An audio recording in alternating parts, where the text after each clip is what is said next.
हमारे बीच में डॉक्टर संदीप हैं और मैं गुजारिश करूंगा डॉक्टर संदीप, आपने बताइए कि वेदालेक्स के जो प्रोडक्ट्स हैं वो क्यों यूनिक हैं आज। थैंक यू कुणाल जी। सबसे पहले धन्यवाद करना चाहूंगा आप सभी का कि आपने इतना शानदार वेलकम किया और इतने शॉर्ट नोटिस पे हम देख रहे हैं कि बहुत ही बड़ी संख्या में लीडर्स हमारे साथ कनेक्ट हैं। और जैसे जो वेदालेक्स के जो प्रोडक्ट है वो अलग क्यों है, देखिए दोस्तों मैं आपको एक बात बताऊं, आयुर्वेद में बहुत सारी प्रिपरेशंस होती हैं, जैसे जूस होता है, सिरप होती है, टैबलेट होती है ना, कसाय होता है, काढ़ा होता है, ये बहुत सारी प्रिपरेशंस है। इन आयुर्वेद की सारी प्रिपरेशंस में से देखिए, आप सब लोग पुराने साथी हैं, आप सब लोग बहुत सालों से आयुर्वेद में काम कर रहे हैं, तो ये तो बहुत ज्यादा जानकारी देने की जरूरत नहीं है आपको कि आयुर्वेद क्या होता है, आयुर्वेद कैसे काम करता है, सारा आपको पता है, आप लंबे समय से आयुर्वेद में काम कर रहे हैं। बेसिकली आयुर्वेद में बहुत सारी प्रिपरेशंस है और आयुर्वेद की सबसे जो स्ट्रॉन्गेस्ट प्रिपरेशन है उसको बोलते हैं कसाय या काढ़ा। बहुत सारी प्रिपरेशन होती हैं, जूस होता है, सबरस होता है, लेकिन आयुर्वेद की जो स्ट्रॉन्गेस्ट प्रिपरेशन मानी जाती है वो उसको बोलते हैं कषाय, या उसको आम लैंग्वेज में आप लोग बोलते हैं काढ़ा। जैसे फॉर एग्जांपल आप अपने घर पे मान लो आपको अदरक, काली मिर्च, तुलसी इनका इस्तेमाल करना है, तो आप लोग कैसे इस्तेमाल करते हैं? आप सीधी सी बात है, आप पानी में उनको कूट पीस के पानी में डालते हैं, उबालते हैं, जब वो अच्छी तरह उबल जाए तो उसको छान के आप इस्तेमाल करते हैं, ये है काढ़ा। एक तरीका ये है। दूसरा, आप अदरक लो, काली मिर्च लो, तुलसी लो, उनको चूरन बनाओ, एक चम्मच चूरन खा लो। तो आप खुद सोचो अपने दिमाग से कि दोनों ही मामलों में चीज आपने वही ली, लेकिन आप खुद बताओ कि रिजल्ट किसके ज्यादा आएंगे। सीधी सी बात है, अगर आप पानी में उनको उबाल के उनका डिकॉक्शन करोगे, इसको मॉडर्न लैंग्वेज में इसको डिकॉक्शन बोलते हैं, तो डिकॉक्शन के रिजल्ट ज्यादा आएंगे। सीधी सी बात है, काढ़ा, क्योंकि काढ़ा आयुर्वेद की सबसे स्ट्रॉन्गेस्ट प्रिपरेशन है। तो दोस्तों पहली बात तो वेदालेक्स के जो भी प्रोडक्ट्स हैं, पहली बात मैं आपको जानकारी के लिए कुछ चीजें बता दूं, वेदालेक्स के जो भी प्रोडक्ट है वो आयुष डिपार्टमेंट द्वारा प्रमाणित है। भारत सरकार आयुष डिपार्टमेंट, जो राजस्थान का जो डिपार्टमेंट है, मतलब सेंट्रल का एक होता है, उसके बाद हर स्टेट में उनकी ब्रांचेज है आयुष विभाग की, तो वेदालेक्स के जो भी प्रोडक्ट है वो आयुष डिपार्टमेंट द्वारा प्रमाणित है। और मैं आपकी जानकारी के लिए बता दूं, भारत में 99.9% जो डायरेक्ट सेलिंग कंपनियां चल रही हैं वो ऐसा नहीं करती हैं। बहुत कम कंपनियां हैं जो आयुर्वेद विभाग द्वारा प्रमाणित प्रोडक्ट बनाती हैं। ज्यादातर कंपनियां क्या करती हैं, वो हर्बल प्रोडक्ट, हर्बल लिखती हैं। ज्यादातर आप देखना मार्केट में बहुत सारे प्रोडक्ट मिलेंगे, सबको लिखा मिलेगा हर्बल हर्बल हर्बल। वो क्या है, हर्बल लिखने से इसका मतलब ये नहीं कि वो प्रमाणित है या वो आयुर्वेदिक है, नहीं। हर्बल आप किसी भी प्रोडक्ट पे लिख सकते हो। और भारत की ज्यादातर कंपनियां जो प्रोडक्ट बनाती हैं वो फूड लाइसेंस पे बनाती हैं, फसाई के लाइसेंस पे बनाती हैं। वो आयुष डिपार्टमेंट द्वारा प्रमाणित, बहुत सारी तो ऐसी हजारों कंपनियों को तो मैं जानता हूं जो केवल फसाई के लाइसेंस पे काम करती है, फूड के प्रोडक्ट बनाती है। अब फसाई के अकॉर्डिंग अगर प्रोडक्ट बनाने हो, फूड के अकॉर्डिंग अगर प्रोडक्ट बनाने हो, तो क्या प्रोसेस है? सिंपल सी प्रोसेस है। मेरे दिमाग में आज कोई प्रोडक्ट आया कि यार चलो एक एलोवेरा जूस बनाते हैं, या कोई भी एक बेरी जूस बनाते हैं, या कोई भी एक अश्वगंधा जूस बनाते हैं, कफ सिरप बनाते हैं, गायनी का कोई भी सिरप बनाते हैं। मेरे दिमाग में है, मेरी कंपनी है, और मैं क्या करूंगा, क्या क्या इंग्रेडिएंट डालने चाहिए मैंने सिलेक्ट किए, मार्केट में उनके बने बनाए रेडी टू यूज जैसे मान लो आपको कोई गायनी का सिरप बनाना है, तो उसके जो जो इंग्रेडिएंट आपने सिलेक्ट किए मार्केट में बने बनाए पाउच में आते हैं, उनको लिया, घोला और आपने सिरप बनाया, अगले दिन से आप उसको मार्केट में भेज सकते हो। आपको फसाई का लाइसेंस के तहत आप ये सब प्रोडक्ट बना सकते हो, आप जूस भी बना सकते हो, आप सिरप भी बना सकते हो। आपको कोई आयुर्वेद विभाग द्वारा परमिशन लेने की जरूरत नहीं, आप उसको बेच सकते हो, कुछ भी कर सकते हो। वो आपका फसाई के लाइसेंस पे है, वो एक एज ए फूड प्रोडक्ट है, आयुर्वेदिक प्रॉपर्टी मेडिसिन नहीं है। वो ज्यादातर कंपनी इसी तरीके से बनाती हैं, इसके लिए उन्हें कोई लाइसेंस लेने की जरूरत नहीं है, कोई फैक्ट्री बनाने की जरूरत नहीं है, केवल एक फूड का लाइसेंस लेना होता है, जैसे एक हलवाई की दुकान को लेना होता है। उसके बाद उन्हें ना किसी से परमिशन लेने की जरूरत है, ना उसका क्लिनिकल ट्रायल करने की जरूरत है, ना उसको लैब में जांच कराने की जरूरत है। आज मैंने प्रोडक्ट बनाया और कल मार्केट में पहुंच जाता है आप लोगों तक यूज करने के लिए, सारे ट्रायल आपके ऊपर होते हैं। ये तरीका है फसाई से प्रोडक्ट बनाने का। और भारत में आज 99.9% कंपनियां इसी तरीके से प्रोडक्ट डेवलप कर रही हैं। वो फसाई का एक लाइसेंस रखती हैं और उसी पे प्रोडक्ट बनाती हैं। फसाई के लाइसेंस पे ज्यादातर प्रोडक्ट कंपनी बनाती है, उस पर आप हर्बल लिख सकते हो, बड़ा आसान सा प्रोसीजर है। लेकिन अगर आप आयुर्वेद विभाग द्वारा प्रमाणित प्रोडक्ट बनाना चाहते हैं तो उसकी प्रोसेस क्या है, मैं आपको थोड़ी सी प्रोसेस बता देता हूं। 3 स्टेप लगते हैं कोई भी प्रोडक्ट लॉन्च करने के लिए या प्रोडक्ट बनाने के लिए। पहली बात तो, अगर आप आयुष द्वारा प्रमाणित प्रोडक्ट बनाना चाहते हैं तो पहली बात तो आपके पास आयुर्वेदिक मैन्युफैक्चरिंग का लाइसेंस होना चाहिए कि आप आयुर्वेदिक प्रोडक्ट बना सकते हैं। आपकी फैक्ट्री होनी चाहिए, उसमें प्रॉपर मशीन होनी चाहिए। अगर आपको जूस की परमिशन चाहिए तो जूस बनाने की मशीन होनी चाहिए, सिरप बनाने तो सिरप की भी मशीन होनी चाहिए, टैबलेट बना रहे तो टैबलेट की भी सारी मशीनें आपके पास होंगी, एक विजिट होगी और आपको परमिशन मिल जाएगी। ये परमिशन मिली है आयुर्वेदिक प्रोडक्ट बनाने की। अब कौन से प्रोडक्ट बनाने हैं उसकी डिफरेंट हर प्रोडक्ट की अलग से परमिशन लेनी पड़ती है। जैसे मेरे दिमाग में आया कि मुझे एक डिटॉक्स जूस बनाना है या मुझे एक कफ विन बनाना है, तो उसमें देखो प्रोसेस क्या है। आप सोचना आपके प्रोडक्ट किस प्रोसेस से गुजर के आप तक पहुंचे हैं, आपको कॉन्फिडेंस आएगा, आपको लगेगा कि यस किस प्रोसेस से बनते हैं। सबसे पहले मेरे दिमाग में आया कि मुझे कॉफिन सिरप बनाना खांसी के लिए, तो मैं उसके इंग्रेडिएंट सेलेक्ट करूंगा कि मुझे इसमें क्या क्या डालने हैं, क्या लोगों के लिए अच्छा रहेगा। जो इंग्रेडिएंट मैंने सिलेक्ट किए, मैंने एक फाइल तैयार की कि मैं ये इंग्रेडिएंट डालना चाहता हूँ, वो फाइल मैं जो आयुष विभाग है वहां पर जाके सबमिट करता हूँ कि सर हम ये कंपनी के लिए प्रोडक्ट बनाना चाहते हैं, सिरप बनाना चाहते हैं, हमारे पास सिरप का लाइसेंस है, तो ये इंग्रेडिएंट डाल के हम बनाना चाहते हैं। तो उसमें अब क्या होगा कि जो जो इंग्रेडिएंट, जैसे मान लो उसमें मैंने मुलेठी डाली, तो वहां पे पूरा महीने में एक दिन एक बोर्ड बैठता है, उसमें हर डिपार्टमेंट के डॉक्टर्स होते हैं, उसमें ड्रग्स का होता है, उसमें बाल रोग का होता है, उसमें शल्य चिकित्सा के जो भी आयुर्वेद के विभाग है सबकी एक डॉक्टर्स की टीम बैठती है। उस दिन वो फाइल चेक होती है, तो उसमें क्लियरिफिकेशन देना पड़ता है, मैं खुद जाता हूं उसमें। अगर आपने मुलेठी डाला तो वो ये पूछते हैं कि आपने क्यों डाला मुलेठी, मैं बोलूंगा जी मुलेठी छाती के लिए अच्छा होता है, कफ निकालने के काम आता है, गले के लिए भी अच्छा होता है। तो बोलेंगे आपको कैसे पता चला ये बात? सर मुझे पता है। कैसे पता चला? आप भाई बर्थ सीख क्या है? नहीं सर बुक में लिखा है। तो कौन सी बुक में लिखा है, उसका रेफरेंस लाओ। तो जो मैं इंग्रेडिएंट लिखूंगा उन सबके रेफरेंस देने होते हैं कि सर इस बुक में इस पेज नंबर पे लिखा है कि मुलेठी गले के लिए अच्छा होता है, इस बुक में इस पेज पे लिखा है, तो उन सबकी फोटो कॉपी लगानी होती है। अगर 10 इंग्रेडिएंट डालने हैं तो उन 10 इंग्रेडिएंट की अलग से फोटो, जो कुछ रजिस्टर्ड बुक, और बुक भी ऐसा नहीं है कि किस बुक से पढ़ा, बोला जी बस स्टैंड पे एक बुक थी घर का वैद्य उसमें देखा मैंने, वो नहीं। सरकार ने कुछ बुक रजिस्टर्ड कर रखी है आयुष विभाग ने कि उन बुक में कहीं है ये जिक्र कि मुलेठी ये काम करेगा, तुलसी ये काम करेगा, तो उन सबके रेफरेंस हमें उस फाइल के साथ लगे। इतनी मोटी फाइल बनती है एक प्रोडक्ट की कि देखिए जी ये, और मैं दावे के साथ बोल सकता हूं, दावे के साथ 100% दावे के साथ बोल सकता हूं, आप राजस्थान के आयुष विभाग से परमिशन जब लेंगे उसका प्रोसीजर देखना, आपका हर प्रोडक्ट इसी प्रोसेस से गुजरता है। और वहीं कुछ स्टेट ऐसे हैं जैसे उत्तराखंड, हिमाचल, वहां का प्रोसेस देखना आप खुद ऑनलाइन सर्च करके देख लेना, वहां कुछ नहीं होता, जो दिमाग में नाम आता है वो फैक्स करते हैं, अगले दिन उनको परमिशन मिल जाती है। लेकिन राजस्थान में ऐसी नहीं मिलती है। आयुर्वेद के मामले में राजस्थान नंबर 1 पे है। तो मुझे जब हमने फैक्ट्री शुरू की, अपनी इंडस्ट्री शुरू की, तब पता चला कि ये प्रोसेस है। तो मैंने वो पूरी फाइल जमा कर दी, उसमें ये इंग्रेडिएंट है, और ये कहां से सीखा मैंने, बुक में लिखा है कि मुलेठी ये काम करता है। अगर कोई इंग्रेडिएंट मैं डालना चाहता हूं और बुक में नहीं है तो वो मुझे हटाना पड़ेगा। तो महीने में एक दिन मीटिंग होगी, उस दिन वो पूरी फाइल को जांच करेंगे कि ये इस पेज पे इन्होंने रेफरेंस लगाया, चरक ने ये कहा, सुश्रुत ने ये कहा इसके बारे में, वो सब मैं पूरी लगा दी। अगर वो उनको ओके लगा कि ठीक है कि इंग्रेडिएंट ओके है, किसी को कोई नुकसान नहीं पहुंचाएंगे, बुक में भी लिखे गए हैं, तो वो उसको ओके कर देते हैं। अदरवाइज उसको रिजेक्ट करके उस पर लाल मार्किंग कर देते हैं, जहां जहां जो कमियां मिली कि ये इंग्रेडिएंट आपका गलत है, ये नहीं होना चाहिए, या इसका बुक में जिक्र नहीं है, आप नहीं डाल सकते हैं। तो अगर ओके हो गई, मैं मान लेता हूं ओके हो गई, तो ओके वो कर दी कि ठीक है जी आपके इंग्रेडिएंट्स ओके हैं। अब अगला स्टेप पे हम आ गए। अगले स्टेप में कि ठीक है अब आप इनको मिला के बनाओ, जो आप बनाना चाहते हो बनाओ। अभी बेचना नहीं है, अभी आप उसको लॉन्च नहीं कर सकते, बनाओ। बनाने के बाद ये जांच करनी पड़ेगी कि क्या बनने के बाद ये स्टेबल रहेगा, या बनने के बाद कुछ दिनों बाद पता चले खराब हो गया, फूल गया, इसमें फंगस लग गई, इसमें बैक्टीरिया लग गया, ये कौन प्रूव करेगा? तो उसलिए भारत सरकार ने, राजस्थान सरकार जैसे हर स्टेट की अलग अलग, उन्होंने कुछ लैब निर्धारित की गई है। हम क्या करते हैं, वो जो उन्होंने अप्रूव किया उस सिरप का करीबन 10 से 12 बोतल, लगभग 12 बोतल हम बनाते हैं, छोटा बैच लेते हैं, 3-3 बोतल अलग अलग से, 4-4 बोतल। एक लैब है, जैसे राजस्थान में भी एक लैब है, या 2-3 लैब है, एक जोधपुर में, ऐसा करके कुछ लैब है। उस लैब में जाके हमें जमा करना पड़ता है जी ये हम प्रोडक्ट बनाना चाहते हैं, इसकी स्टेबिलिटी जांच करनी पड़ेगी, इसके अंदर जो चीजें हैं, कितना सॉलिड मटेरियल है, कितनी इसमें वेस्ट मटेरियल है, कितनी इसमें चीनी है, क्या है, वो पूरी लैब की जांच में मुझे जमा करना पड़ता है। अब उसमें 3 रिपोर्ट लेनी होती है, एक 0 डे रिपोर्ट, एक 3 मंथ, ये सारी चीजें है मेरे पास। अगर आप कोई भी कभी देखना चाहे ना तो आके देख लेना, ये सारी चीजें मेरे पास है। 0 डे रिपोर्ट, 3 मंथ रिपोर्ट और 6 मंथ रिपोर्ट। 3 महीने, 3 महीने और 6 महीने की 3 रिपोर्ट लेनी होती है। 0 डे की कि आज आपने दिया, वो जांच करेंगे कि अभी तक प्रोडक्ट ठीक है, मिलके ठीक बना है, अभी कोई खराब नहीं है। फिर उसको एक स्टेबिलिटी चैम्बर में रख देते हैं और 3 महीने बाद जांच करते हैं क्या अभी भी उनका प्रोडक्ट स्टेबल है, खराब तो नहीं हुआ। फिर वो 3 महीने की रिपोर्ट दे देते हैं, ओके। अगर ओके है तो, नहीं है तो रिजेक्ट हो गया आपका। ओके आ गई तो 3 महीने की रिपोर्ट, हम वो रिपोर्ट जमा करते जा रहे हैं। 0 डे की कर दी, फिर 3 मंथ की कर दी, फिर 6 मंथ की एक रिपोर्ट सबमिट करनी होती है कि 6 महीने बाद भी आपका प्रोडक्ट स्टेबल है, किसी को कोई नुकसान नहीं पहुंचा सकता। ऐसे करके लैब की जांच हो गई, 2 स्टेप क्लियर हो गए, परमिशन भी मिल गई, लैब की रिपोर्ट भी ओके होगी। अब आयुष विभाग ये बोलता है कि आपके इंग्रेडिएंट भी ठीक है, आपकी लैब की रिपोर्ट भी आपने करा दी, आपका प्रोडक्ट भी स्टेबल है, क्या ये पेशेंट पे प्रॉपर काम करेगा ये प्रोडक्ट आपका? भाई लैब में तो ठीक है, इंग्रेडिएंट भी ठीक है, लेकिन पेशेंट पे कितना काम करेगा ये अभी डाउट है। तो अब तीसरे चरण से आपके प्रोडक्ट गुजरते हैं, उसका नाम है क्लिनिकल ट्रायल। क्लिनिकल ट्रायल करना होता है कम से कम 100 से 200 पेशेंट, 100, 150, 200 पेशेंट पे आयुष विभाग ये बोलता है कि प्रोडक्ट को आप पेशेंट पे ट्रायल करो और उनकी ट्रायल रिपोर्ट हमें सबमिट कराओ कि कितने पेशेंट को दिया, किस बीमारी के लिए दिया, उसका फोन नंबर, और उसको करीबन 1.5 से 3 महीने का उसकी रिपोर्ट की, उसको कितना % आराम हुआ। इसको बोलते हैं क्लिनिकल ट्रायल।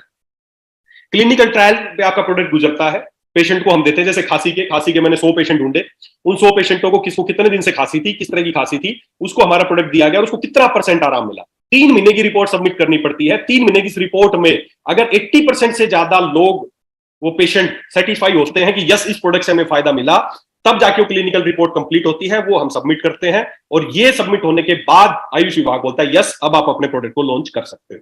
तो सोच के देखो, शुरुआत में उसके बाद 6 महीने की स्टेबिलिटी रिपोर्ट और उसके 3 महीने की क्लिनिकल ट्रायल, इस सारी कड़ी प्रक्रिया के बाद वो आपका प्रोडक्ट लॉन्च होने के लिए आप तक पहुंचता है। अब आप सोचो, जो प्रोडक्ट पहले लैब में भी जांच हो चुका है और उसकी क्लिनिकल ट्रायल भी हो चुकी है, क्या अब किसी तरीके से आपको डाउट रहेगा कि प्रोडक्ट काम करेगा या नहीं करेगा?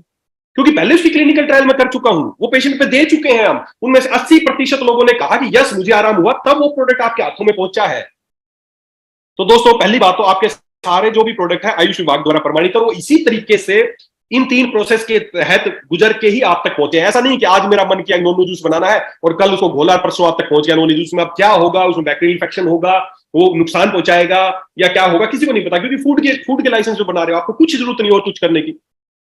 तो आपके प्रोडक्ट सब इस प्रोसेस से गुजरते हैं। तो पहली बात तो आपको किसी तरह का कोई डाउट करने की जरूरत नहीं है दोस्तों, सारे प्रोडक्ट के पहले ही क्लिनिकल ट्रायल हो चुके हैं, ये लोगों पे इस्तेमाल किए जा चुके हैं, ये किसी तरह का कोई साइड इफेक्ट नहीं है और इनके रिजल्ट आपको 100% मिलने वाले हैं। ज्यादातर कंपनियां इस तरह की प्रोसेस नहीं करती हैं, वो सब नॉर्मल अपना जो भी मन करता है इंग्रेडिएंट डालते हैं, वो बनाते हैं और उस हिसाब से वो उनका प्रोडक्ट तैयार करते हैं। तो ऐसे ही अपने जो भी अभी लगभग 150 के करीब प्रोडक्ट अभी ऑलरेडी हैं और बहुत सारे प्रोडक्ट मुझे पता है आप लोगों को आने वाले समय में प्रोडक्ट की जरूरत पड़ने वाली है। तो ऐसा नहीं है कि अब मान लो मेरे मन में आया कि मुझे कोई एक प्रोडक्ट बनाना है और मेरे को अब 6 महीने इंतजार करना पड़ेगा, नहीं, मैंने इससे कई गुना ज्यादा प्रोडक्ट की पहले से मैं समय समय पे परमिशन लेता रहता हूं, तैयार है, बस वो कभी भी बनाने हैं, सब कुछ हो चुका है, उनकी परमिशन भी मेरे पास है, बहुत सारे प्रोडक्ट की परमिशन है। मुझे पता है आने वाले समय में आप लोगों के लिए कि आप बोलोगे सर कोई डाइजेशन के लिए कोई ड्रॉप चाहिए या इस तरह के लिए कोई चीज चाहिए या स्किन के लिए कुछ चाहिए, दांत खाल खुजली के लिए कोई क्रीम चाहिए, बालों के लिए कुछ चाहिए, अलग तरह का हेयर ऑयल चाहिए या कोई भी बीमारी आपके दिमाग में, तो ऐसे मैंने बहुत सारे आयुर्वेद की किताबों के हिसाब से जो जो बीमारियां हो सकती हैं लोगों को, मैंने बहुत सारे प्रोडक्ट की परमिशन पहले से ही ले रखी है। इसलिए समय समय पे आपको उन प्रोडक्ट, जैसे अब कलौंजी, आप बोलोगे सर कलौंजी का ऑयल बड़ा अच्छा होता है, ओमेगा बड़ा अच्छा रहता है, तो इन सब की परमिशन ऑलरेडी अभी है नहीं प्रोडक्ट, लेकिन इन सब की परमिशन मैं ले चुका हूं। अपनी फैक्ट्री के पास काफी सारे प्रोडक्ट की परमिशन है, हमारी खुद की मैन्युफैक्चरिंग यूनिट है, हम खुद हेल्थ के प्रोडक्ट खुद बनाते हैं। तो पहली बात तो ये कि हम आयुष विभाग द्वारा प्रमाणित बनाते हैं, क्लिनिकल ट्रायल के बाद वो आप तक पहुंचते हैं। उसके बाद अगला जो चीजें मैं आपसे शेयर करना चाहूंगा कि अब बनाने का तरीका है कि आपको जूस बनाना है या कोई सिरप बनाना है। अब उसके 2 तरीके हैं। देखिए दोस्तों, एक तरीका तो सीधा है कि मुझे मान लो कफ का सिरप बनाना है, खांसी के लिए सिरप बनाना, अब उसमें मेरे को 10 चीजें डालनी। अब 10 चीजें डालनी है तो मैं वो सारी चीजें मान लो उसमें मुलेठी डलना है, उसमें बनफसा डलना है, उसमें जो भी डलना, उसमें अश्वगंधा डलना है या उसमें जो भी चीजें जो उसके इंग्रेडिएंट है, वो 10 चीजें या 15 चीजें, 5 चीजें मुझे। अब बनाने का तरीका क्या है, 99 पॉइंट नहीं, मुझे लगता है कि 100%, मैंने अब आज तक और कोई कंपनी नहीं देखी जो इसके अलावा तरीके से बनाती हो, समझना 99.999% कंपनियां कैसे बनाती हैं मार्केट में। अब मान लो वो जो भी आपको 10 चीजें डालनी है, उन सबके मार्केट में बने बनाए एक्सट्रैक्ट आते हैं, बने बनाए एक्सट्रैक्ट आते हैं, मुलेठी का एक्सट्रैक्ट आता है, गिलोय का एक्सट्रैक्ट आता है, जो भी हर्ब्स हैं उन सब के बने बनाए 7 एक्सट्रैक्ट आते हैं मार्केट में। कंपनियां उन एक्सट्रैक्ट को लेती है, पाउच में आते हैं बने बनाए, बहुत ईजी है। एक मुझे सर किसी ने कहा कॉफविन का 100% रिजल्ट है, आई यूज, थैंक यू सर, बिल्कुल 100% रिजल्ट आएगा। क्यों आएगा मैं बता रहा हूं। अब मार्केट में एक्सट्रैक्ट बने बनाए आते हैं, हम उन एक्सट्रैक्ट को लेते हैं, मतलब हम नहीं, मतलब बनाना है जिसको, मार्केट में कंपनियां उस एक्सट्रैक्ट को लेती हैं, उसको पानी में घोलती हैं और वो आपका सिरप तैयार, कुछ नहीं करना। रेडी टू बने बनाए एक्सट्रैक्ट आते हैं मार्केट में, कुछ नहीं करते, वाटर सोल्यूबल एक्सट्रैक्ट आते हैं, बस उनको पानी में घोलते हैं, उसके बाद जो उनको फ्लेवर डालना होता है फ्लेवर डाल देते हैं, जो कलर डालना होता है कलर डाल देते हैं और आपका सेम डे में आपका बैच तैयार हो जाता है। बहुत आसान है, बना बनाया गेम है। लेकिन दोस्तों जब हमने अपनी फैक्ट्री शुरू की, जब मैं एक आयुर्वेदिक डॉक्टर हूं, तो मैंने आयुर्वेद में पढ़ा थायरोलैक्स का भी 100% रिजल्ट है, बिल्कुल सर मिलेगा, 100% मिलेगा। तो आयुर्वेद में कहीं भी आप कोई भी आयुर्वेद की बुक पढ़ के देख लेना, कोई भी आयुर्वेद की बुक पढ़ के देख लेना, कहीं पे एक्सट्रैक्ट शब्द का जिक्र ही नहीं है। तो मैंने जब फैक्ट्री लगाई और जब और लोगों को देखा प्रोडक्ट बनाते हुए, तो समझ में आया यार ये एक्सट्रैक्ट बेस बनाते हैं, एक्सट्रैक्ट तो आयुर्वेद में कहीं जिक्र ही नहीं है। लोगों के आयुर्वेद के प्रोडक्ट देखो, आयुर्वेद पे लोगों के क्यों लोगों का मन नहीं है या क्यों रिजल्ट नहीं आते, बोलते हैं ना आयुर्वेदिक द्वारा सर बहुत खा लिया, कोई भी प्रोडक्ट होता है उसमें आप देखते हैं लिखी तो 10 चीजें होती है लेकिन रिजल्ट नहीं आ रहे। क्यों नहीं आ रहे, क्योंकि सभी एक्सट्रैक्ट बेस काम करते हैं। अब एक्सट्रैक्ट का क्या गेम है, मैं आपको देख थोड़ा सा जानकारी, बहुत ज्यादा डीप नहीं, थोड़ी सी जानकारी बता दूं। मान लो आपको अश्वगंधा डालना है, अश्वगंधा डालना है एक सिरप में, और मान लो 10 किलो डालना है, समझना मेरी बात, मैं क्या बताना चाह रहा हूं आपको। 10 किलो अश्वगंधा डालना है। अश्वगंधा मान लेते हैं 100 रुपए किलो आता है, जड़ी बूटी जो ओरिजिनल अश्वगंधा, एक वैसा एग्जांपल 100 रुपए ले रहा हूं, जो भी रेट आते हैं, मान लो 100 रुपए का 1 किलो अश्वगंधा आता है। मार्केट में जो उसके एक्सट्रैक्ट आते हैं वो आते हैं 1:10 के एक्सट्रैक्ट या 1:5 के एक्सट्रैक्ट या 1:3 के एक्सट्रैक्ट नॉर्मली जो इस्तेमाल करना चाहिए अगर करते हैं तो 1:10 का एक्सट्रैक्ट, 1:10 का एक्सट्रैक्ट, मतलब 10 किलो अश्वगंधा में से एक्सट्रैक्ट जो निकला 1 किलो, उसको बोलते हैं 1:10 का एक्सट्रैक्ट। तो अगर आपको 10 किलो अश्वगंधा डालना था, वहां आप 1 किलो एक्सट्रैक्ट डाल देंगे तो समझ लो 10 किलो अश्वगंधा आपने डाल दिया। जहां 10 किलो अश्वगंधा डालना था वहां 1:10 का एक्सट्रैक्ट डाल देंगे तो आपका समझो 10 किलो अश्वगंधा आपने डाल दिया। आपके कागज में आप 100% ओके हो कि आपने 1 किलो 1:10 का एक्सट्रैक्ट डाल दिया, मतलब 10 किलो अश्वगंधा डाल दिया, बिल्कुल ओके, आपको कोई कुछ नहीं कह सकता, आप ओके हो, कोई भी जांच करेगा हाँ जी देखो मैंने तो 1 किलो एक्सट्रैक्ट डाला है, ये बिल है उसका और ये सब कुछ है। लेकिन खेल कहां पे खत्म, ये अब मतलब गड़बड़ हो रहा है। जब हमने फैक्ट्री लगाई तो मैंने देखा, मैंने पूछा मार्केट में कि अश्वगंधा क्या क्या क्या रेट है, तो बोले 100 रुपए किलो। और 1:10 का एक्सट्रैक्ट अगर लेंगे दोस्तों, तो कुणाल जी आप खुद सोचो, अगर 1 किलो एक्सट्रैक्ट लेंगे और 1:10 का है तो उसका क्या रेट आना चाहिए लगभग? भाई सीधी सी बात है, अगर 100 रुपए किलो अश्वगंधा है और उसका एक्सट्रैक्ट 1:10 का 1 किलो एक्सट्रैक्ट लेंगे तो कितने रुपए का आना चाहिए कम से कम? मैं ही आपकी तरफ से बता देता हूं, 1000 रुपए का। सीधी से आप बोलोगे 1000 रुपए का आना चाहिए, है ना? क्यों? क्योंकि 100 रुपए का है, 10 किलो मतलब 1000, 1000 रुपए का मिनिमम रेट होना चाहिए। और उसका निकालने की प्रोसेस, मेहनत वो रहेगी अलग। लेकिन मार्केट में दोस्तों पता क्या खेल चल रहा है? 100 रुपए किलो अश्वगंधा मिलता है और 300 350 रुपए किलो उसका एक्सट्रैक्ट मिल जाता है और बोलते हैं जी 100% प्योर एक्सट्रैक्ट। अब सोचो आप, 100 रुपए किलो अगर दूध मिलता हो और 300 रुपए किलो घी देता हो कोई और बोले जी 100% ओरिजिनल घी है सर, टेंशन मत लो, क्या पॉसिबल है कि वो ओरिजिनल होगा? किसी भी हालत में नहीं हो सकता सर, पॉसिबल ही नहीं है। वो लोग क्या करते हैं, एक्सट्रैक्ट के गेम पे क्या गेम चलते हैं, मैंने बहुत बड़ी बड़ी फैक्ट्री में देखा है, अश्वगंधा को इतना बारीक पीस देते हैं, बहुत बारीक पीस देते हैं और उसका पैकेट में बना के बोलते हैं ये उसका एक्सट्रैक्ट है जी, था वो अश्वगंधा 1 किलो। अब सोचो, जहां 10 किलो अश्वगंधा डालना चाहिए था आपने वो एक्सट्रैक्ट डाल दिया खरीद के, जहां 10 किलो अश्वगंधा डालना चाहिए था वहां कितना डाला? अगर वो 1:10 का एक्सट्रैक्ट जो आपने डाला समझ के, तो कितना अश्वगंधा डाला? 1 किलो। डलना कितना चाहिए था? 10 किलो। कागज में 10 ही डला है, लेकिन डला कितना हकीकत में? 1 किलो। क्या उस सिरप के रिजल्ट आएंगे? जहां 10 किलो अश्वगंधा डलना चाहिए था, 10 किलो मुलेठी डलनी चाहिए थी, क्या उसके रिजल्ट आएंगे? बिल्कुल नहीं आएंगे। इसीलिए आयुर्वेद बदनाम हो गया दोस्तों। लिखा बहुत कुछ होता है आयुर्वेदिक सिरप पे, देखोगे दुनिया भर की चीजें है नहीं उसमें, क्योंकि सब कलर फ्लेवर एक्सट्रैक्ट का गेम चल रहा है, सब उस तरीके से बनाते हैं। आयुर्वेद में इन चीजों का जिक्र नहीं है, आयुर्वेद मानता ही नहीं एक्सट्रैक्ट या फ्लेवर कलर, ये सब कुछ नहीं है। जब हमने फैक्ट्री लगाई तो हमने पहले दिन से सोच लिया था कि हम ये गलत प्रैक्टिस नहीं करेंगे। सभी ने हमें कहा यही तरीका है बनाने का, बनाओ। हजारों कंपनियों को, जयपुर से इतनी फैक्ट्रियां हैं और इतने कंपनियों को माल जाता है, सभी एक ही तरीका बनाते हैं, आप कभी भी विजिट कर लेना, सब पैकेट लाते हैं, एक्सट्रैक्ट बोलते हैं और तैयार। हम ऐसा नहीं बनाते। हम क्या करते हैं, आयुर्वेद क्या कहता है? आयुर्वेद बोलता है अगर आपको अश्वगंधा एक सिरप बनाना है या मुलेठी का बनाना है तो आप अश्वगंधा लीजिए, उसको मान लो एक इंग्रेडिएंट मान रहा हूं मैं, जो भी होंगे, मान लो आपने अश्वगंधा लिया, उसको 4 गुना या 8 गुना पानी, अकॉर्डिंग टू, अगर आज ज्यादा हार्ड जड़ी बूटी है, लकड़ी है, तो उसको 8 गुना या 16 गुना पानी डाल सकते हैं। थोड़ी सॉफ्ट है तो उसको 4 गुना या 6 गुना पानी में आप डालो, उसको भिगो के छोड़ दो, रात भर ओवरनाइट इसको भिगने दो और सुबह उसको उबाल लो। जब वो 1/4 रह जाएगा तो उसको छान लो, ये बन गया अश्वगंधा का सिरप। ये बन गया अश्वगंधा का सिरप, इसमें कोई एक्सट्रैक्ट नहीं है, ओरिजिनल चीज है, इसको होता है क्वाथ प्रिपरेशन। और दोस्तों आपको जान के खुशी होगी, हमारे जो भी सिरप, जो भी जूस, जो भी ये महाकसाय जो भी बनते हैं, ये सब 100% क्वाथ बेस है। हम कोई एक्सट्रैक्ट इस्तेमाल नहीं करते हैं, हम जड़ी बूटियां लाते हैं, कूटते पीसते हैं, पानी में भिगोते हैं, हमारे यहाँ बॉयलर है, उनमें पानी में उसको भिगो के रखते हैं और फिर उसको उबालते हैं, उबालते उबालते जब 1/4 रह जाता है तो उसको छान के, हम ना कोई कलर इस्तेमाल करते हैं अपने प्रोडक्ट में, ना कोई फ्लेवर इस्तेमाल करते हैं, ना कोई एक्सट्रैक्ट इस्तेमाल करते हैं। आयुर्वेद की सबसे स्ट्रॉन्ग प्रिपरेशन है क्वाथ, हम वो काढ़ा बनाते हैं और उसको फिर बोतल में पैक कर देते हैं छान के, और हम कुछ नहीं करते हैं।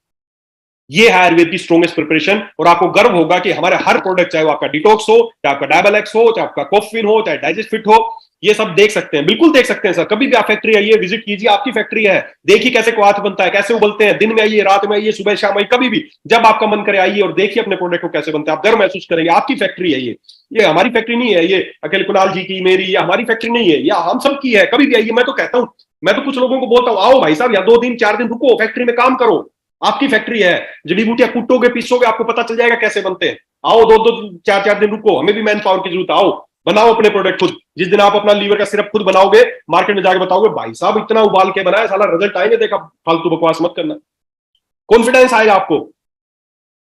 तो दोस्तों इस तरीके से हम अपने प्रोडक्ट बनाते हैं, क्वाथ बेस बनाते हैं, और इसीलिए हमारे प्रोडक्ट के रिजल्ट आते हैं। क्यों? क्योंकि अब जब वो पाउडर आते हैं ना सबके एक्सट्रैक्ट, तो साला कुछ पहचान में नहीं आता सकता कि किस चीज का पाउडर, सब एक जैसा लगते हैं, लेकिन जब साबुत जड़ी बूटी आती है ना, तब पता चलता है ये अश्वगंधा है, ये गिलोय है, ये जामुन है, ये करेला है, ये सब अलग अलग पहचान में आते हैं। जब आप देखोगे ना प्रोडक्ट बनते हुए, आपको खुद लगेगा साला ये काम ना करे, ऐसा पॉसिबल ही नहीं है। जामुन, नीम, करेला, गिलोय ताजा लेके जब इनको उबालते हैं ना, काफी सारे किसानों से हमारा कॉन्टेक्ट है, करेला, गिलोय, नीम हम खुद ताजा लेके आते हैं, जब उनको उबालते हैं ना, पूरी फैक्ट्री में ऐसा लगता है, पूरी जब फ्लूम उठते हैं ना, अपनी फैक्ट्री में जो लोग काम करते हैं ना, वो बीमारी नहीं हुए पिछले 4-5 साल से, कोरोना भी आगे चला गया, कोई बीमारी नहीं होता, क्योंकि जब उबलता है, काढ़ा बनता है ना, सब बोले सर हम तो वैसे ही हेल्दी हो जाते हैं, वाला बीमारी नहीं पड़ते, कभी ना खांसी होती, ना जुकाम होती, ना कोई बुखार होती है।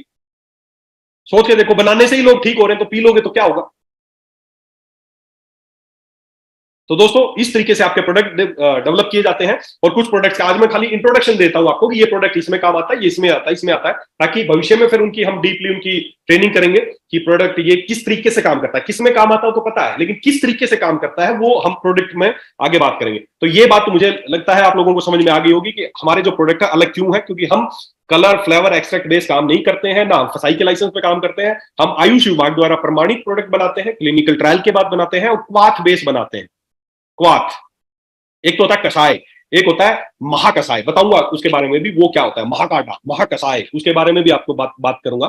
इसमें किसी को कोई डाउट है कि किस तरीके से प्रोडक्ट समझ में आ गया हमारे प्रोडक्ट आपको, क्योंकि ये आपको सुननी नहीं है, अब जाके लोगों को बताना है। जो लोग बोलते हैं इनका प्रोडक्ट खराब है, परमिशन है भाई साहब, क्लिनिकल ट्रायल है, सब कुछ है हमारे पास, आओ फैक्ट्री में बन के देखो। क्या आज से पहले भी आप बहुत सारी फैक्ट्री विजिट की होगी, कभी बनते हुए देखा कोई प्रोडक्ट? खाली पैक करने के नाम पे बोलते हैं हमारी खुद की फैक्ट्री है, पैक करते हैं, बनी बनाई चीजें आती हैं, बने बनाए टैबलेट आती हैं, बस उनको पत्ते में पैक करते हैं, डब्बी में डालते हैं, सब कुछ बने बनाए आते हैं, साबुन के बने बनाए आते हैं, उनको काट काट के पैक करके दिखाते हैं। क्या आपने कभी कोई जड़ी बूटी देखी आज तक उस फैक्ट्री में उबलते हुए देखा कुछ आपने? नहीं, सब पैकिंग का गेम चल रहा है। फ्लेवर आयुर्वेद को इस तरीके से बनाया गया है, अपनी फैक्ट्री में आओगे ना, दूर से खुशबू आने लग जाएगी, यस कुछ आयुर्वेदिक है, कुछ आयुर्वेदिक बन रहा है यहाँ पर। तो दोस्तों इस तरीके के हमारे प्रोडक्ट्स हैं। और कौन कौन से प्रोडक्ट हैं, थोड़ा सा चलिए उसके बारे में भी बात कर लेते हैं कि कौन कौन से हमारे प्रोडक्ट्स हैं, थोड़ी सी उनकी जानकारी लेते हैं। चलिए तो देखिए कौन कौन से प्रोडक्ट्स आते हैं उस पर बात करते हैं, और वो किस पर्पज के लिए है, आज थोड़ा आपको थोड़ा सा उसके बारे में ब्रीफिंग कर देता हूं। जैसे सबसे पहले शुरुआत करते हैं, हमारा एक प्रोडक्ट आता है डिटॉक्स जूस। बनाने की सेम प्रक्रिया है जैसा कि मैंने बताया आपको, जो भी इसमें हर्ब्स है, जो भी इसके इंग्रेडिएंट्स है, आपको इसके इंग्रेडिएंट्स में दिख भी रहा होगा। देखिए आयुर्वेद में 2 तरह की चिकित्सा है दोस्तों। आयुर्वेद में किसी बीमारी को ठीक करने के 2 तरीके हैं, एक होता है शोधन चिकित्सा, एक होती है शमन चिकित्सा। शोधन और शमन ये आयुर्वेद के 2 पार्ट है। आयुर्वेद क्या मानता है? आयुर्वेद ही मानता है कि आपके शरीर में जो बीमारियां हैं उसके होने का मुख्य कारण है कि आपके शरीर में जो दोष है ना, वात, पित्त और कफ, समझना मेरी बात जो मैं समझाना चाह रहा हूं। आपके शरीर में 3 तरह के दोष है। दोष मतलब ये नहीं कि बीमारी, दोष मतलब वो है, सब में ही है, वात, पित्त और कफ। अगर वो सम भाग में या प्रॉपर तरीके से रहे तो आप स्वस्थ हैं। सम दोष है, समाग्निश्चय, सम धातु मलय क्रिया, परसनात्म इंद्रिय मन स्वस्थ इत्यादि दिए थे। आयुर्वेद का पहला स्वस्थ व्यक्ति की परिभाषा क्या है? सम दोष है जिसके दोष सम हो, जिसमें वात पित्त का सम मात्रा में हो। सम दोष है, समाग्निश्चय जिसकी जाठराग्नि प्रॉपर हो, जिसको पाचन। एलोपैथी क्या बोलता है? स्वस्थ कौन है? जो मेंटली और फिजिकली हेल्दी हो, स्वस्थ है। आयुर्वेद देखिए, आयुर्वेद कितना बारीकी से मानता है स्वस्थ कौन है। सम दोष है जिसके दोष सम हो, समाग्निश्चय जिसकी अग्नि सम हो। सम दोष है, समाग्निश्चय, सम धातु जिसकी सप्त धातुएं रस, रक्त, मांस, मेद, अस्थि, मज्जा, शुक्र ये सप्त धातुएं समान मात्रा में हो। सम दोष है, समाग्निश्चय, सम धातु मलय क्रिया जिसकी मल क्रिया, उसको फ्रेश होना, ये सब प्रॉपर होता हो। सोचिए कितनी गहराई से उन्होंने एक स्वस्थ व्यक्ति की परिभाषा बताई है। आयुर्वेद में स्वस्थ व्यक्ति की परिभाषा है सम दोष है, समाग्निश्चय, सम धातु मलय क्रिया, प्रसन्न आत्म इंद्रिय मन, जिसका आत्मा, मन और इंद्रिया प्रसन्न हो, खुश हो, स्वस्थ इत्यादि दिए थे, वो आदमी स्वस्थ है। खाली ऐसा नहीं मेंटली फिजिकली ठीक है वो ठीक, कितनी ये सारी प्रोसेस जिसमें हो वो आदमी स्वस्थ है। सम दोष है, समाग्निश्चय, सम धातु मलय क्रिया, प्रसन्नात्म इंद्रिय मन स्वस्थ इत्यादि दिए थे। ये स्वस्थ व्यक्ति की परिभाषा है। तो स्वस्थ व्यक्ति कौन है? जिसके दोष सम हो। और दोष, अब बीमारी क्या होगी कि दोष असम हो, वात बढ़ गया, पित्त बढ़ गया, कफ बढ़ गया। तो आयुर्वेद में बीमारी का तरीका एक ही कि आपके दोष हैं वो बिगड़ गए हैं। वात बढ़ गई तो वात की बीमारियां, कफ बढ़ गई तो कफ की बीमारियां, पित्त बढ़ गया तो पित्त की बीमारियां। अब उनको ठीक करने के 2 तरीके आयुर्वेद में बताया। पहला तरीका है शोधन, दूसरा है शमन। शोधन क्या है कि आपके शरीर में जो दोष बढ़ गए हैं ना, उनको बाहर निकाल दो। जो फालतू चीज है जो बढ़ गई है उनको बाहर निकाल दो। उसके बाद अगर थोड़ा देखो, अगर जो फालतू है, पित्त बढ़ गया, कफ बढ़ गया, वात, उनको बाहर निकाल दो। बाहर निकालने से आप ठीक हो जाओगे। अगर उसके बाद भी थोड़े बहुत रह गए तो उनको फिर दवाइयां देके उनका शमन कर दो, वो आपकी बीमारी ठीक हो जाएगी। ये तरीका आयुर्वेद का, शोधन और शमन। तो आयुर्वेद एक ही चीज मानता है, शरीर दवा से पहले शुद्धि चाहता है। आज क्या हो रहा है, हम सब बीमार पड़ रहे हैं, किसी को डायबिटीज है, किसी को बीपी है, किसी को शुगर है, किसी को थायराइड। आज भारत में करोड़ों लोग ऐसे हैं जो इन लाइफस्टाइल डिजीज से गुजर रहे हैं। और ये लाइफस्टाइल डिजीज के साथ जब किसी भी डॉक्टर के पास जाते हैं, किसी भी एलोपैथिक डॉक्टर के पास जाते हैं ना, तो एक ही जवाब मिलता है कि ये बीमारियां कभी ठीक नहीं होंगी, जिंदगी भर आपको दवाई खानी पड़ेगी। क्यों हो रहा है पता है ऐसा? क्योंकि ये सब बिजनेस बन चुकी है दोस्तों। ये बीमारियां एक बहुत बड़ा बिजनेस बन चुके हैं। लोग रोजाना 40 से 50 करोड़ लोग जो ऐसे हैं जो रोज बीपी की गोलियां खाते हैं, 40 से 50 करोड़ लोग ऐसे हैं जो शुगर की दवाइयां खाते हैं, 40 से 50 करोड़ लोग ऐसे हैं जो रोजाना आर्थराइटिस की दवाइयां खाते हैं। अगर मैं बीपी और शुगर की बात करूं ना, तो रोजाना 40 से 50 करोड़ लोग बीपी और शुगर की दवाइयां खाते हैं। अगर रोजाना का 10 रुपए का भी एक गोली का खर्चा है, तो रोजाना का 500 से 1000 करोड़ का धंधा है वो गोली बनाने वाली कंपनियों का। क्या वो लोग, उस कंपनी से जुड़े लोग या वो कंपनी वाले कभी चाहेंगे कि आपका बीपी और शुगर हमेशा के लिए ठीक हो जाए? कोई नहीं चाहेगा। धंधा दे रहे हो आप, बिजनेस दे रहे हो। क्यों कर रहे हैं? क्यों बीमारी ठीक नहीं हो रही? बीमारी 100% ठीक हो सकती है दोस्तों, कोई भी बीमारी ठीक हो सकती है। बीपी, शुगर, थायराइड, गठिया, ये लाइलाज नहीं है। लाइलाज बना दी गई है, बिजनेस पर्पज के लिए बना दी गई है। क्यों बन गई है बीमारियां? क्योंकि बीमारी का इलाज नहीं हो रहा, बीमारी के लक्षणों का इलाज हो रहा है। कभी जब पूरे इसका डिटॉक्स का पूरे दिन का ट्रेनिंग सेशन होगा, आपको समझाऊंगा और बारीकी से। तो आज हो क्या रहा है, बीमारी के कारण का इलाज नहीं हो रहा, बीमारी के लक्षणों का इलाज हो रहा है। शुगर बढ़ गई, ये उसका एक लक्षण है, बीमारी नहीं है। बीमारी तो है कि पैंक्रियाज काम नहीं कर रहा, और वो काम किसे कर रहे हैं? शुगर को कम कर रहे हैं। थायराइड में क्या हो गया? थायराइड की सिक्रेशन कम हो गई तो बाहर से थायरोक्सिन दे दिया, थायराइड पे कोई काम। बीमारी ठीक हो सकती है दोस्तों, बस एक ही काम है कि बीमारी के कारण पे काम करो, ना कि लक्षणों का। और ये एलोपैथी की गलती नहीं है, गलती हमारी है। हम जाते हैं उनके पास। एलोपैथी गूगल पे सर्च करना कि एलोपैथी का सिद्धांत क्या है, किस सिद्धांत पे वो काम करती है, तो साफ लिखाएगा सिम्टोमेटिक ट्रीटमेंट करती है, लक्षणों का इलाज करती है, बीमारी का इलाज नहीं करती है वो लोग। और फिर भी आप उन्हीं के पास जा रहे हो, लक्षणों का इलाज कर रहे हैं। जब तक लक्षणों का इलाज करते रहोगे, बीमारी कभी ठीक ही नहीं हो सकती। क्योंकि बीमारी वो नहीं है, शुगर बढ़ गई है उसका एक लक्षण है। आपको कहीं दर्द हो रहा है, दर्द एक लक्षण है, दर्द बीमारी नहीं है। कैंसर में बहुत सारी सेल बढ़ गई कहीं पे, वो बीमारी नहीं है। असली क्या उसकी जड़ है, उस पर काम नहीं कर रहे। तो दोस्तों, ज्यादातर बीमारियां जिनको लाइलाज बना दिया गया है, ये 100% ठीक हो सकती है। और मेरा तो मानना ये है, देखो मेरी विचार ये है, कोई भी व्यक्ति दोस्तों जब तक जीवित है ना, वो इसीलिए जीवित है कि अभी उसमें ठीक होने की क्षमता है, उसमें ठीक होने की क्षमता है, इसीलिए जिंदा है। जिस दिन नेचर को ये लगेगा ना, प्रकृति को ये लगेगा, भगवान कुछ भी बोल दो, उनको जिस दिन ये लगेगा ना कि अभी ठीक होने लायक नहीं है, उस पल का नाम है डेथ, मौत। अभी वो इसीलिए जिंदा है कि उसमें ठीक होने की क्षमता है। लाइलाज कुछ नहीं है, बना दी गई है बीमारियां लाइलाज। अगर आप बीमारियां ठीक करना चाहते हैं तो उसके कारण पे काम करना पड़ेगा। और कारण, जो सबसे बड़ा कारण है, वो एक ही है कि हमारे शरीर में जो दोष है, प्रकोपित दोष, वो बहुत बढ़ गए हैं। हम उनका दवाइयों से शमन करना चाह रहे हैं, दवाइयां खिला खिला के, और शमन नहीं हो रहा है। तो सबसे पहले अगर कोई बीमारी ठीक करना चाहते हैं तो उसका एक ही तरीका है कि जो शरीर के दोष बढ़ गए हैं, प्रकोपित हो गए हैं, उनको शरीर से बाहर निकाल दो, शरीर को शुद्ध करो। फिर दवा की जरूरत पड़ेगी। अगर हो सकता है जरूरत पड़े, हो सकता है किसी दवा की जरूरत ना पड़े और आप वैसे ही ठीक हो जाए। दोस्तों मेरी बात सोचो, सुनो एक बार ध्यान से। आपने कभी घर में कुत्ता, बिल्ली, कोई कुछ ऐसा पाला है क्या? कभी कुछ आप बहुत सारे लोगों ने देखा होगा ना, कोई भी आप पेट पालते हैं घर में, कुत्ता पाला होगा या कोई भी। आप देखना, जब आपका कभी जो पेट आपने पाला, कभी मान लो बीमार पड़ गया है ना, बीमार पड़ गया, तो बीमार पड़ता है तो आप देखना वो क्या करता है। वो खुला छोड़ दो उसको, बाहर जाता है, घास पत्ते खाता है, वोमिटिंग करता है, और उसके बाद उसकी बीमारी ठीक हो जाती है। कुत्ता भी ऐसा ही करता है, बिल्ली भी ऐसा ही करती है, और शेर भी ऐसा ही करता है। जंगल का जो सबसे हिंसक प्राणी शेर, वो भी ऐसा ही करता है। जब वो कभी बीमार पड़ता है तो घास सब कुछ छोड़ता है, घास पत्ते खाने लगता है, वोमिटिंग करता है, उसकी बीमारी ठीक हो जाती है। दोस्तों ये है बीमारियों को ठीक होने का तरीका। सीखिए जानवरों से। बीमारियां ठीक होने का तरीका एक ही है कि अपने शरीर में तो फालतू चीजें, हम क्या करते हैं, साला बीमार पड़ते हैं और दवाई ठूसने लग जाते हैं, डॉक्टर के पास जाते हैं, इंजेक्शन ठुकवा जाते हैं, गोली खाते हैं। पहले ही शरीर में इतना कचरा भर गया है जो बीमारी का रूप ले रहा है, और ऊपर से जाके और साला दवाइयों के चक्कर में पड़ जाते हो। नहीं दोस्तों, कभी ठीक नहीं होगी आपकी शुगर। शुगर 21 दिन में ठीक हो सकती है, हमेशा के लिए ठीक हो सकती है। थायराइड 1 महीने में ठीक हो सकती है, हमेशा के लिए ठीक हो सकती है। कैंसर ठीक हो सकता है, हमेशा के लिए ठीक हो सकता है। ये सब बीमारियां 100% ठीक हो सकती है। तरीका गलत अपना रहे हैं, भरे जा रहे हैं, कचरे की बाल्टी भरे जा रहे हैं, उसमें दवाई छिड़के जा रहे हैं, स्मेल नहीं ठीक हो सकती। कचरा की बाल्टी को खाली करोगे तभी वो ठीक हो सकती है। तो इस शरीर को आपके अंदर जो भर गया है ना, सबसे पहले जैसे जानवर करते हैं वही तरीका हमें अपनाना है। हमें टुवर्ड्स नेचर, प्राकृतिक चीजों को लेना है और अपने शरीर को डिटॉक्सिफाई करना है। दोस्तों जैसे ही आपका शरीर डिटॉक्सिफाई होगा, 85% बीमारी आपकी वैसे ही ठीक हो जाएंगी। आपको बहुत ज्यादा दवाइयां खाने की जरूरत नहीं पड़ने वाली है। तो डिटॉक्स जूस हमने इसी पर्पज के लिए बनाया है कि जब आप इसको लेना, किसी बीमारी, जब भी आपके पास वो पुराने से पुराना क्रोनिक डिजीज का पेशेंट आता है, शुगर है, बीपी है, थायराइड, बोलता है जी मैं बहुत दवाइयां खा चुका, ठीक नहीं हो रहा, मोटापा है, ठीक नहीं हो रहा, तो सबसे पहले उसको डिटॉक्स दीजिए। उसके बॉडी को डिटॉक्स कीजिए, जो उसके अंदर भर गया है ना पहले उसको निकालिए। कोई दुबला पतला आदमी आता है, बोलता है जी वजन नहीं बढ़ रहा, आप उसको दे प्रोटीन, दे फलाना जीवन शक्ति आपका जो आता है, ये वो मोरिंगा, वो भर देते हैं उसको। वो बोलता है जी बहुत खा लिया, वजन नहीं बढ़ रहा। क्यों नहीं? क्योंकि आप जो दे रहे हो ना, उसका शरीर को एब्जॉर्ब नहीं कर पा रहा। क्यों नहीं? क्योंकि अंदर तो गंदगी जमी है सब। मोटा आदमी आ गया, उसको पतला होने की दवाई दे रहा है, कुछ अंदर जा ही नहीं रहा, तो उसको अंदर सबसे पहले डिटॉक्स करो, साफ करो। शरीर दवा से पहले शुद्धि चाहता है। तो हमारा जो डिटॉक्स जूस है वो लेमन ग्रास, हरड़, बहेड़ा, आंवला, सनाए, पुनर्नवा, पुदीना, एलोवेरा, जीरा, लगभग इस तरह की जो जड़ी बूटियां हैं, जो मुख्य जड़ी बूटियां लिखी हैं, इनका काढ़ा तैयार करके हमने डिटॉक्स बनाया है, जो आपकी बॉडी को क्लीन करने का काम करेगा, आपकी बॉडी को डिटॉक्स करेगा। लेना कैसे है? 1 कप गर्म पानी लेना है, 30 ml चाय की तरह उबलता हुआ पानी 30 ml डालना है, और इसको सिप सिप करके सुबह खाली पेट पीना है और रात को सोते वक्त एक बार पीना है। बस दोस्तों, फिर देखना आप इसका कमाल कैसे आपकी बॉडी को डिटॉक्स करता है। ये आपके मल के माध्यम से, मूत्र के माध्यम से, पसीने के माध्यम से, हर तरीके से आपकी बॉडी को क्लीन करेगा।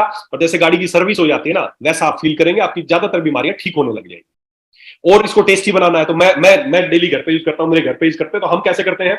1 कप गर्म पानी लेते हैं, 30 ml डालते हैं, उसमें हाफ लेमन भी डाल लेते हैं, नींबू। लेमन चिकनाई को, गंदगी को काटने के लिए सबसे, आपके घर में मान लो कोई चिकना बर्तन है, वैसे साफ नहीं हो रहा, तो लेमन से साफ करेंगे, हो जाएगा। उसी तरह बॉडी को डिटॉक्स करने का काम, वैसे तो सब कुछ है इसमें, लेकिन एक्स्ट्रा डालना चाहे तो टेस्ट के लिए भी, तो इसमें हाफ लेमन डाल सकते हैं और 1 चम्मच शहद भी डाल सकते हैं। फिर आप देखना इसके रिजल्ट भी कई गुना बढ़ जाएंगे, और ये पीने में बड़ा टेस्टी बिल्कुल लगेगा, आप लेमन टी पी रहे हैं। बहुत ही सुपर प्रोडक्ट है। 30 ml सुबह, 30 ml शाम को। नींबू ऐड करके ले सकते हैं, हनी ऐड करके ले सकते हैं, बहुत अच्छे रिजल्ट आपको मिलने वाले हैं। बस एक ध्यान रखना है, जब आप इसको इस्तेमाल करेंगे उस दौरान, ड्यूरिंग प्रेगनेंसी, जिसको प्रेगनेंसी है उसको इसको इस्तेमाल नहीं करना है। बाकी सभी इसको इस्तेमाल कर सकते हैं, बच्चा भी इस्तेमाल कर सकता है, बूढ़ा भी इस्तेमाल कर सकता है, जवान भी इस्तेमाल कर सकता है, महिलाएं भी इस्तेमाल कर सकती हैं। ड्यूरिंग मेंसुरेशन भी महिलाएं इसको इस्तेमाल कर सकती हैं, किसी तरह का कोई इफेक्ट नहीं है, कोई एडवर्स इफेक्ट नहीं आएगा। बस ड्यूरिंग प्रेगनेंसी, क्योंकि प्रेगनेंसी के दौरान हमें शरीर की सफाई नहीं करनी है, तो ड्यूरिंग प्रेगनेंसी इसको इस्तेमाल नहीं करना है। बाकी आप इसको इस्तेमाल कर सकते हैं। तो डिटॉक्स जूस है, ये आपके लीवर को डिटॉक्सिफाई करेगा, आपके पाचन सिस्टम को डिटॉक्सिफाई करेगा, आपकी किडनी को डिटॉक्सिफाई करेगा, आपके कोलेस्ट्रॉल को नॉर्मल करेगा। आपको अंदर से होता क्या है, नॉर्मली हम क्या करते हैं, मान लो आप मेरे हाथ में एक गिलास देख रहे होंगे ना, तो गिलास है, बाई चांस मान लो ये गिलास के अंदर काई जम जाए या गंदगी जम जाए, तो ये गिलास हमें बाहर से कैसा दिखेगा? बिल्कुल गंदा दिखेगा, क्योंकि अंदर इसके काई जम गई है, धूल मिट्टी जम गई है। अब अगर इस गिलास को मैं साफ करना चाहूं और बाहर से इसको साफ करूं, क्या बाहर से साफ हो जाएगा? नहीं होगा। अच्छा, नहीं हो रहा, तो इसको और अच्छे तरीके से साफ करते हैं ना, इसको रगड़ रगड़ के साफ करते हैं, होगा साफ?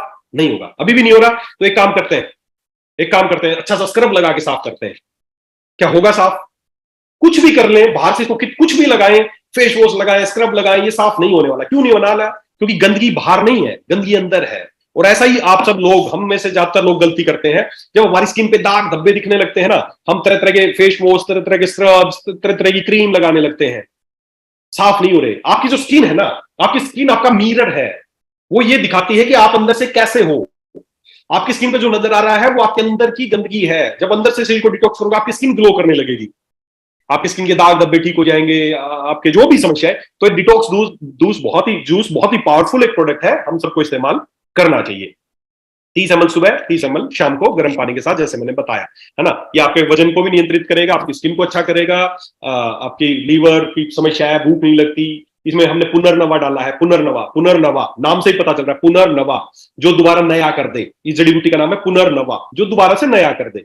जब ये आप इसको इस्तेमाल करते हैं, पुनर्नवा का काढ़ा हमने इसमें डाला है, तो इसको जब इस्तेमाल करते हैं तो आपके लीवर, आपकी किडनी, इन सब अंगों को दोबारा नए जैसा कर देता है, इसीलिए इसका नाम है पुनर्नवा।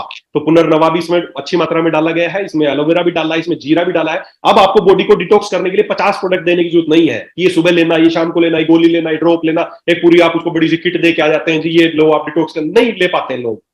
ये बड़ा कंफर्टेबल है लेने में। एक जूस आपने दिया जी, 30 ml सुबह शाम ले लेना, दैट्स इट। इस दौरान ज्यादा कोशिश करें, ज्यादा पानी ज्यादा पिए। आप उसको गाइडलाइन देके आए कि इस दौरान आप अच्छा पानी पिएंगे तो और अच्छी शरीर की सफाई होगी। कच्चे फल और कच्ची सब्जियां ज्यादा आप इस दौरान खाएं तो और जल्दी आपके शरीर पे इफेक्ट आएगा। तो ये कुछ चीजें उसको समझा के आए ताकि वो इसके ज्यादा फायदे उठा सके। तो ये डिटॉक्स जूस है, आप इसको इस्तेमाल कर सकते हैं सभी डिजीज में। जो भी क्रोनिक डिजीज आपके पास आ रही है, स्किन ठीक नहीं हो रही, शुगर ठीक नहीं हो रहा, कैंसर ठीक है, उसको सबसे पहले बोले भाई साहब दवाई बाद में शुरू करूंगा, पहले शरीर की सफाई करते हैं। तो डिटॉक्स उसको दे, 2 बोतल पिलाएं, 3, या मैक्सिमम जो इसका है 90 डेज तक हमें लेना चाहिए। साल में एक बार 90 डेज तक, जो आदमी चाहता है कि मैं स्वस्थ हूं और स्वस्थ रहूं, उसको 90 डेज तक डिटॉक्स जूस को इस्तेमाल करना चाहिए। साल में, जैसे साल में 2 बार होली दिवाली पे घर को साफ करते हैं ना, उसी तरह साल में करीबन 2 बार आयुर्वेद में माना गया है कि शरीर की भी क्लीनिंग, शुद्धि करनी चाहिए, तब आप स्वस्थ रह सकते हैं। और 100% दोस्तों आपको एक बात बताता हूं, अगर आप 100 साल तक भी जवान, देखो आयुर्वेद मानता है शतायु, आयुर्वेद मानता है कि जो यंग रहने के ना 100 साल तक आदमी 100% यंग रह सकता है। क्यों नहीं हो रहा? क्योंकि अंदर कचरा इकट्ठा होता जा रहा है। कच्चा पूरे दिन में क्या खाते हैं, क्या लगाते हैं, क्या पीते हैं, क्या सूंघते हैं, बहुत सारा कचरा जाता जा रहा है, इसको हम कभी साफ नहीं करते, हम बूढ़े होने लगते हैं, धीरे धीरे उम्र घटने लगती है, बीमारियां आ जाती हैं। तो डिटॉक्स जूस इस्तेमाल करके आप इन सारी चीजों से बच सकते हैं।